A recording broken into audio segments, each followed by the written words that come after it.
Pope Leo is responding to some critical new comments from President Trump. In a lengthy post on Truth Social yesterday, which we have shortened here, the president called Pope Leo weak on crime and terrible for foreign policy before referencing the church's actions during COVID. Here's what the president and Pope Leo had to say about those comments. I'm not a big fan of Pope Leo. I will not shy away from announcing the message of the gospel, of inviting all people to look for ways of building bridges for peace and reconciliation, of looking for ways to avoid war anytime that's possible. To put my message on the same plane as what the president has attempted to do here, I think is not understanding what the message of the gospel is. All right, joining us this morning is CBS News special correspondent Norah O'Donnell. So, Norah, Adriana and I were joking earlier that it feels like the last time this happened is when the papacy moved to Avignon, France, back in the Middle Ages, when the King of France was attacking the papacy, because it's so unusual to have a head of state so specifically attack a pope. How unusual is this for you, just in your time covering the papacy as a journalist? I mean, it's incredibly unusual. But remember, Pope Leo XIV is the first U.S.-born pope, an American pope who is using his voice as largely the chief critic against the U.S. war in Iran. Popes are not partisan, but they can be political. They weigh in on the great moral and political questions of the world all the time. And it is a powerful voice because there are 1.4 billion Catholics worldwide. 20% of the U.S. population is Catholic. 6 of the 9 Supreme Court justices are Catholic. The vice president. I didn't realize it was that yes. many. And the Secretary of State. And the Secretary of State, Catholic. So this is really interesting as you've seen the Holy Father's rhetoric sharpen over the last several weeks. And what was really interesting is after we aired our piece on 60 Minutes last night with these 3 top cardinals here in the United States, these high-ranking cardinals.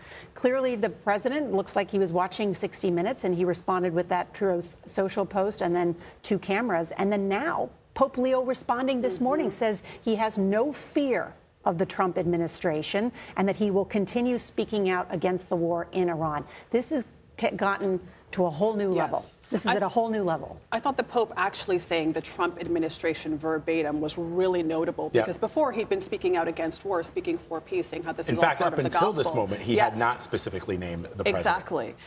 We want to play a bit of the 60 Minutes piece that you had last night. It was great. You spoke with, of course, the members of the clergy, 3 cardinals here in the U.S., and spoke to them about the type of leader Pope Leo is. Let's take a listen to that. We're the 3 American cardinals that are actively serving dioceses right now. So we listen to a lot of people. It's part of the job description. And I think we're aware of the anxieties of people about the threats to peace at all different levels. Would you like to see this first American pope be more outspoken on issues that he disagrees with? He's the pastor of the world. He's not a pundit. So the distinction is he's not going to pronounce on everything, but he's going to pronounce on what's important. They were really revealing about the Pope's leadership style and how he's pushing the envelope, encouraging people to become active. What did they tell you? Yeah, well, you know, cardinals are known as princes of the church. And as we just heard Cardinal Tobin say, what's unique about them is that they lead archdioceses. So they are familiar with people who are in the pews. And they say they are witnessing a profound amount of human suffering. Pope Leo said that today.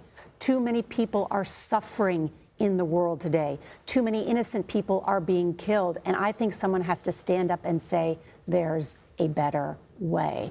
This is profound.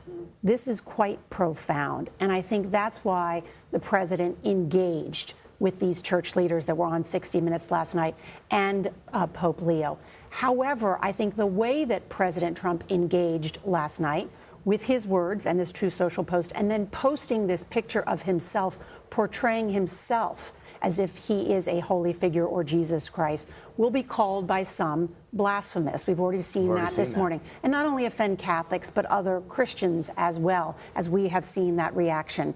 I think it is notable today. There's a Bishop Robert Barron who serves on the Presidential Commission on Religious Liberty. He's considered a conservative bishop.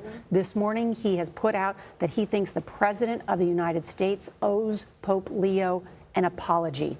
He called the president's remarks inappropriate and disrespectful.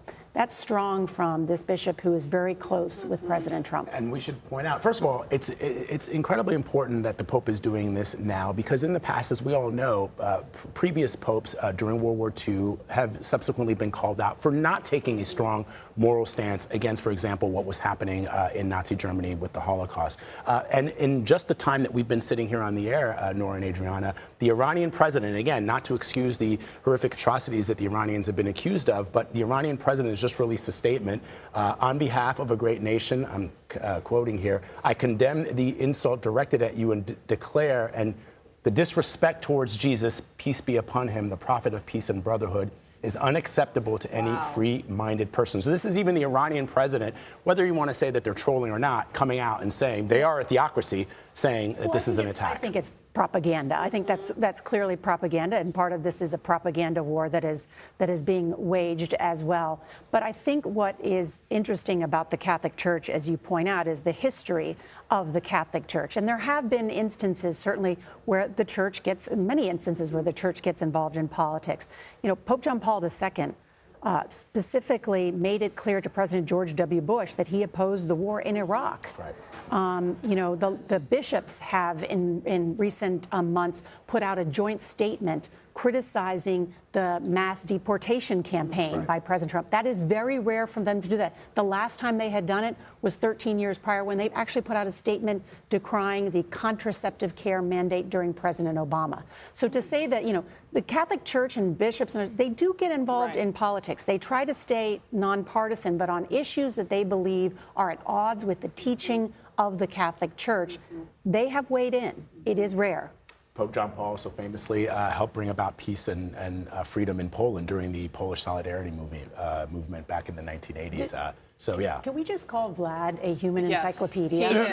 He is. I mean, not only of historical facts, religious facts, pop Music. culture. I think you're one of the smartest people I know. It's Nora, always coming from you, great that means a lot. Thank you very much.